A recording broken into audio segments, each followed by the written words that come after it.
માતાજી મિત્રો, જય દાદા દ્વારકાથી, જય માં ભવાની. કેમ છો બધા? મજામાં ને મિત્રો? આજે આપણે વાત કરીએ કે કોઈની ઓળખ થાય કે ન થાય, મારે મારા જાતની ખુદની ઓળખ કરવી જોઈએ.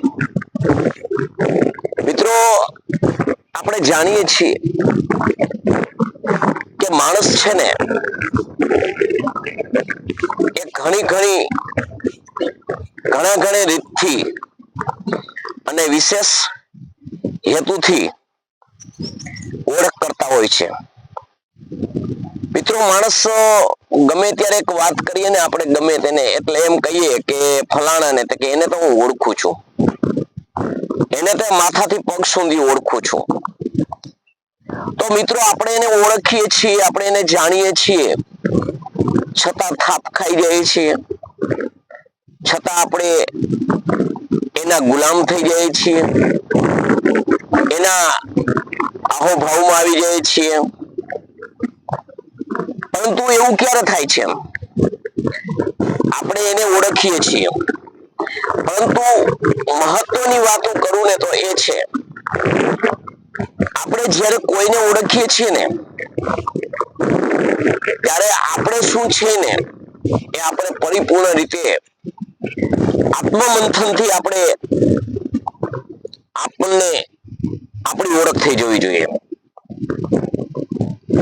મારા જીવનની અંદર જે ક્યાં શું છુપાયેલ છે, શું બહાર નીકળે છે, ક્યાં હેતુથી નીકળે છે, ક્યાં કાર્યથી નીકળે છે, કઈ રીતે મારી મન અને બુદ્ધિ કામ કરે છે, કોના માટે કરે છે, કોના કહેવાથી કરે છે, કે ખુદ કંટ્રોલ થી કરે છે. આવું મિત્રો જ્યારે માણસના જીવનમાં આત્મમંથન થાય ને ત્યારે માણસ જો ખુદને પોતે ઓળખી લે ને તો એને કોઈને ઓળખાણની જરૂર નથી પડતી. બસ માણસ અહીં થાપ ખાય છે. માણસ પોતાના જીવનમાં શું છે, શું ખૂટે છે, શું વિશેષ છે, કેનો ઉપયોગ કરું છું, કઈ રીતે કરું છું, કે કોઈ કરી જાય છે કે કરાવે છે, આવા વિશેષ લક્ષણોથી માણસ ભરપૂર છે. પણ ક્યારે કઈ જગ્યાએ કયા લક્ષણનો ઉપયોગ કરવો એને ઓળખવાની જરૂર છે. આવું ખરેખર માણસના જીવનમાં સમજાય ને તો માણસ જે વાત કરે છે ને કે ફલાણાને હું ઓળખું છું, ફલાણાને હું જાણું છું, આવી વાત કોઈને કરવાની રહેતી નથી. કારણ આપણે જે કર્તવ્ય નિષ્ઠાથી આપણું જીવનને ઓળખી અને નિષ્ઠાપૂર્વક માનવતા રીતે એના સિદ્ધાંત મુજબ આપણે ઓળખી જઈએ ને તો જીવનમાં કોઈ સમસ્યા જ ન રહે. જે પ્રવૃત્તિ આપણે કરીએ છીએ, જે કરાવીએ છીએ, એના પાછળ નું પરિણામ જે છે ને એ તમારી નજર સમક્ષ જ હોય છે. પરંતુ તમે તમારા જીવનના ખૂણાની અંદર એવું એક તત્વ પડ્યું છે, મિથ્યાભિમાન, એટલે ખોટું અભિમાન. એના લીધે તમે તમારું સંપૂર્ણ જીવનની ઓળખાણ કરી શકતા જ નથી. તમે તમારો પરિચય પૂર્ણ કોઈને આપી શકતા જ નથી. ખરેખર તમારા જીવનને તમે ઓળખી જાઓ અને તમારો પરિચય તમે ખુદ પામી જાઓ ને તો એ પરિચય સામેવાળાને આપવાનો રહેતો નથી. સામેવાળો માણસ જે છે એ તમને એટલી નિષ્ઠાથી સમજી શકે ને કે કદાપી તમે એની કલ્પના પણ ન કરી શકો. તમારું જે કર્તવ્યનિષ્ઠ જે તમારી ઓળખાણ જે છે એ સામેવાળો જ્યારે તમારે ઓળખી જાય ને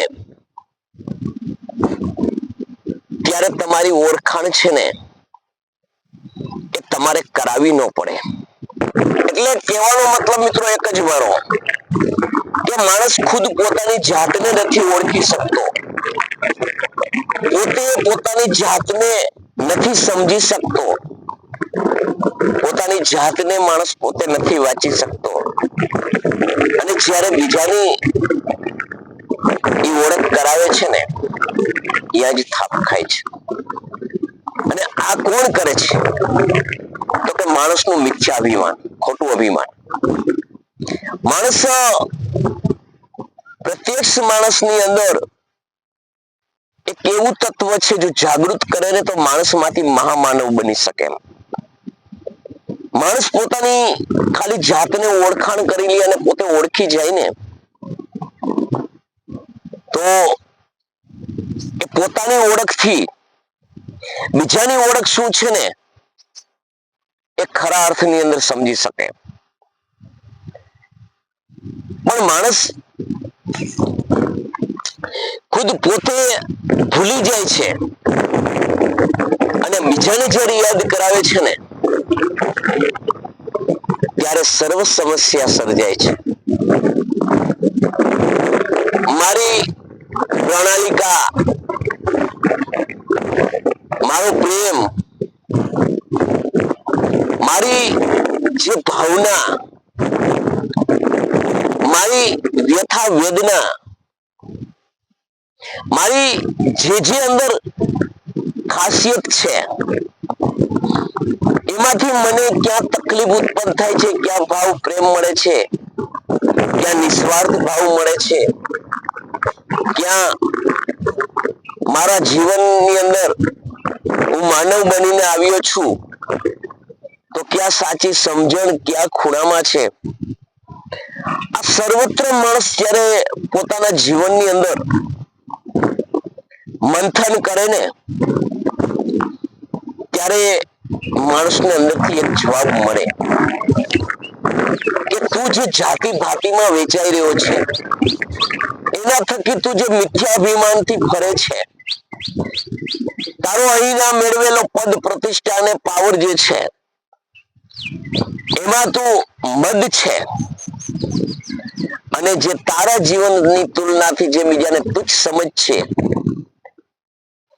એનાથી એ માણસને કશો ફાયદો નથી, એમ તને કઈ પણ ફાયદો નથી. એ તારે અહીંયા ક્ષણિક છે, એ વસ્તુ તે અહીંયા મેળવી છે અને અહીંયા જ તારે મૂકવાની છે. પછી તું ક્લેશ કર કે કોમળથી જીવ, પરંતુ જીવનનું મૂલ્ય આ છે આવું અંદરથી જવાબ મળે ત્યારે માણસને છે ને જાતિ ભાતિના ભેદભાવ સંપૂર્ણ રીતે ભૂલાઈ જાય. કારણ અંદરથી ઓળખ થાય છે. આપણા સંત મહાઋષિ મુનિઓ, મહાપુરુષો, આ લોકો પેલા જે જીવનમાં ભક્તિમાં જે રંગાય ને ત્યારે જીવનની ઓળખ કરે છે કે મારી ઓળખ કેટલી એમ. તો મારી ઓળખની અંદર જે ખાસિયત અંદર ભગવાને મને આપી છે એ મને ઈશ્વરે ઉપરથી જ આપી છે, અહીંથી કઈ નથી મેળવ્યું. પરંતુ મારા જીવનની કિંમત ઈશ્વર છે એટલે જ છે. ઈશ્વર નથી તો નથી જાતિ, નથી ભાતિ, નથી સમાજ, નથી કોઈ. તો આવું મારે જે ખોટું મારા મગજની અંદર ઘૂમ્યા કરે છે કે મારે આવું જીવવું જોઈએ, મારે આનાથી ઊંચું જીવવું જોઈએ, આ જે ઊંચું નીચું મારે જીવવું જોઈએ, મારે આમ રહેવું જોઈએ, મારે આમ ન કરવું જોઈએ, આ જે અંદરથી નીકળે છે ને એ મેં તમને કહ્યું ને એ તમારું મિથ્યાભિમાન છે. પરંતુ તમારું તમને જ મુબારક છે. પછી શું કર્મ હોય કે કુકર્મ હોય, બસ આવી એક ઓળખ થઈ જાય અને માનવ નું જીવનનું મૂલ્ય સમજાઈ જાય, સંપૂર્ણ ઓળખ થઈ જાય તો માનવ ગુલાબનું ફૂલ બની જાય અને સર્વત્ર જગ્યાએ એની સુંદરતા જેમ હોય ને એમ એની જે સુગંધ છે ને એ ચારેકોર પ્રસરી જાય, જેની ઓળખ કોઈને કરાવવી પડતી નથી, ઓળખ કોઈને આપવી પડતી નથી અને કોઈની ઓળખાણ મેળવવી પડતી નથી. તો મિત્રો મારો આ વિડીયો તમને કેવો લાગ્યો કોમેન્ટ કરીને જણાવજો. જય માતાજી, જય દાદા દ્વારકાથી, જય માં ભવાની.